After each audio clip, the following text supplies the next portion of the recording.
Red ball return వార్తల మధ్య హార్దిక్ పాండ్యా, మహేంద్ర సింగ్ ధోని, స్మృతి Mandanna the అన్స్టాపబుల్స్ అనే కొత్త ప్రాజెక్టులో చేరారు. ప్రాజెక్ట్ సెప్టెంబర్ 22న ప్రకటించబడింది మరియు ఇది త్వరగా అభిమానుల దృష్టిని ఆకర్షించింది. వారు దీనిపై ఎంతగానో ఆసక్తి చూపిస్తున్నారు. ఇప్పటి వరకు తెలిసిన సమాచారం ప్రకారం ఇది సినిమా మరియు క్రీడలను కలిపిన ఒక కొత్త మేళవింపుగా కనిపిస్తోంది. ఇది భారతీయ సందర్భంలో ఇంతకు ముందు అన్వేషించబడలేదు. ప్రాజెక్టుకు సంబంధించిన టీజర్ వీడియో సోషల్ మీడియాలో వైరల్ అయింది. ఈ క్లిప్లో తుఫానుల బ్యాక్డ్రాప్లో స్టార్ ఇండియన్ క్రికెటర్లు కష్టమైన పరిస్థితులను ఎదుర్కొంటున్నారు.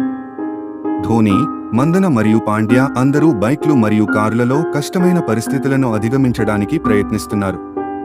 మనకు ఎదురైన ప్రతిబంధకాలు కఠినంగా ఉన్నాయి, కానీ మేము పరిస్థితిని మార్చాము. మాహీ, స్మృతి మరియు నేను అసాధ్యమైన మిషన్లో